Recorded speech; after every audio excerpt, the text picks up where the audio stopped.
O Tanjobi omedetou gozaimasu. Isto é japonês para parabéns. O Observador faz 12 anos e, em vez de bolo, oferecemos uma visita ao Japão com a Pinto Lopes Viagens.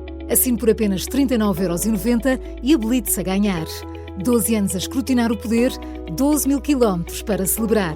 Assine hoje em observador.pt. Arigatou.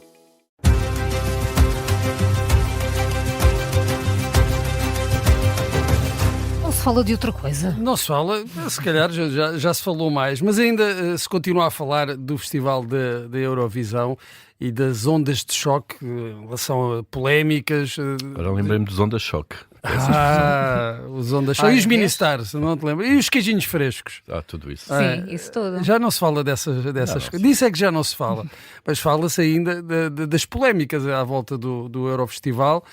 Desta vez não envolve diretamente Israel, envolve aqui dois vizinhos, a Moldávia e a Roménia, vizinhos com uma história partilhada. Nós sabemos que no Festival da Eurovisão há normalmente a tendência dos vizinhos votarem nos vizinhos, assim, quase como por cortesia. Se olhares por Portugal e Espanha não é bem assim. Não, mas, por acaso, não sei como é que foi este ano. Sim, isso não acompanha. Até porque há muitas rivalidades entre países vizinhos, Sim. por regra. Mas os países... França e Bélgica. Sim, os países escandinavos normalmente mas voltam... falas em blocos contra blocos, não é? Sim, Nesse sentido. que normalmente permeiam os vizinhos. E se olharmos até para a tendência de Portugal, normalmente a Espanha vota em Portugal, mesmo que não dê a pontuação máxima.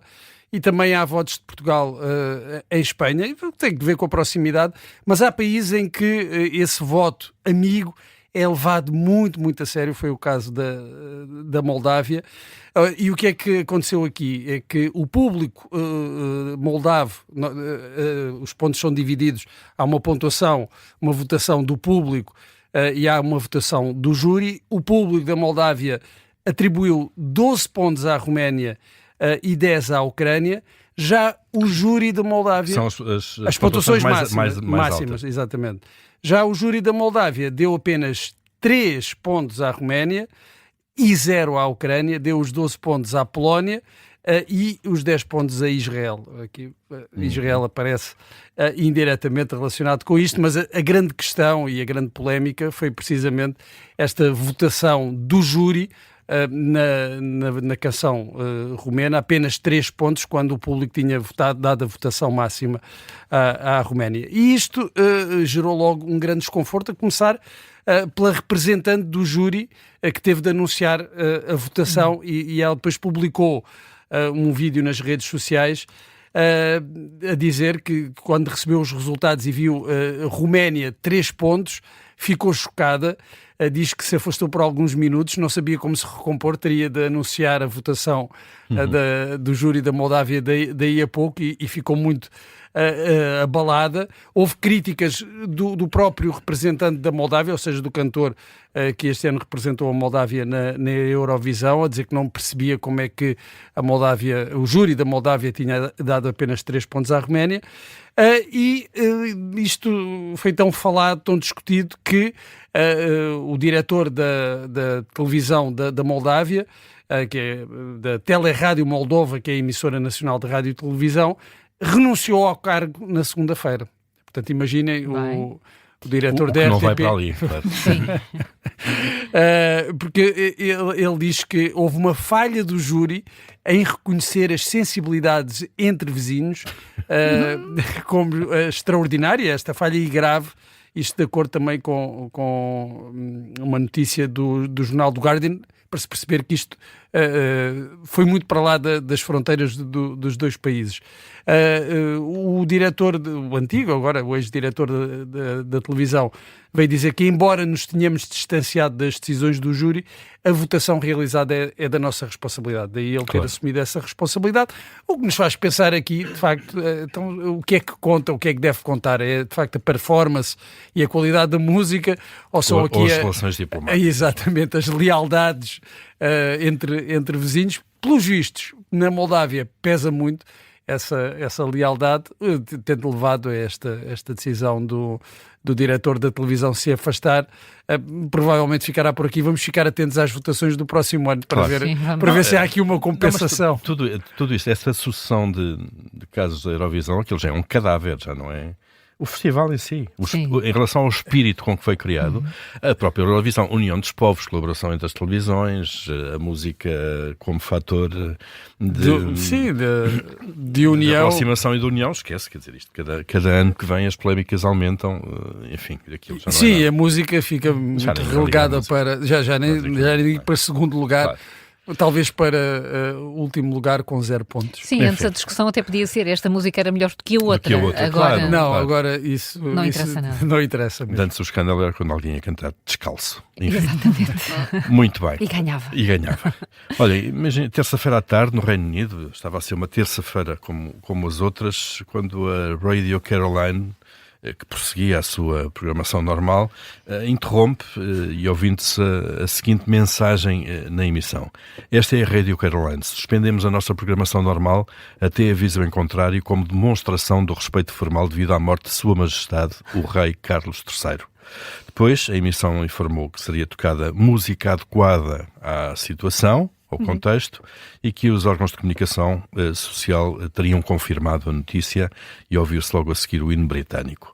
Bom, os ouvintes da Radio Caroline devem ter ficado espantados, mais ninguém estava a dar a notícia da morte de Carlos III. Era uma caixa, um exclusivo. Daqueles exclusivos que ninguém quer dar, não é? E sabemos agora, obviamente, que não aconteceu e a morte e aquele anúncio também foi claramente exagerada.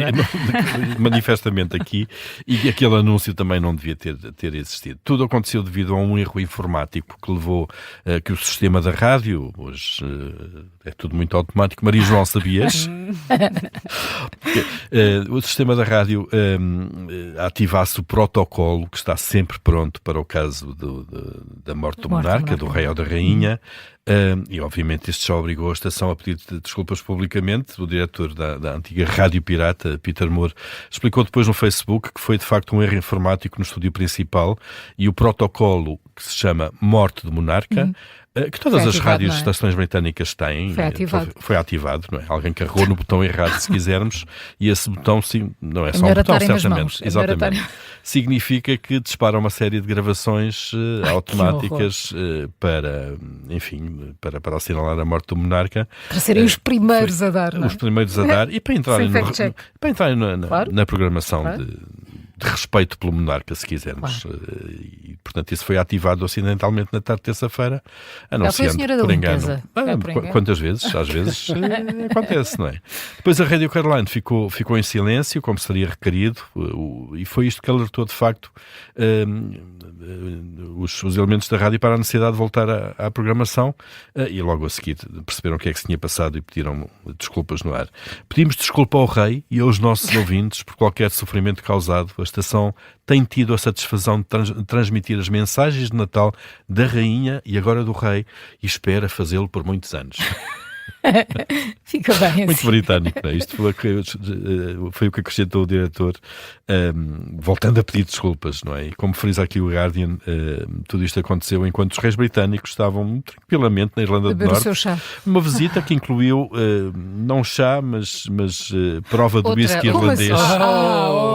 A cor é a mesma em relação ao chá preto, quase, não é? Portanto, confunde-se perfeitamente. O copo é que é diferente. E também música folclórica, bailarinos. Já agora, a Radio Caroline, não sei se vocês conhecem, mas tem uma história mítica. Foi uma mítica como rádio pirata. Inspirou muitas rádios piratas depois nos anos 80 cá em Portugal. Foi fundada em 64. Sem licença, obviamente, e na altura foi fundada por um grupo de entusiastas que queriam contornar, no fundo, a ditadura das playlists de música imposta pelas etiquetas, pelas grandes editoras, e também no fundo, para abrir uma brecha no monopólio da BBC, que então tinha o monopólio da rádio, e para contornar isso eles transmitiam águas internacionais, a partir de vários barcos que iam mudando, para que nas águas internacionais não estivessem a incumprir a lei, mas transmitiam obviamente Era em uma FM. flotilha de rádio. Era uma flotilha de rádio, não é? E utilizaram 5 navios diferentes, 3 proprietários entre 64 e 90, agora já está devidamente licenciada. Agora já é a Sweet Caroline. Já é a Sweet Caroline, exatamente.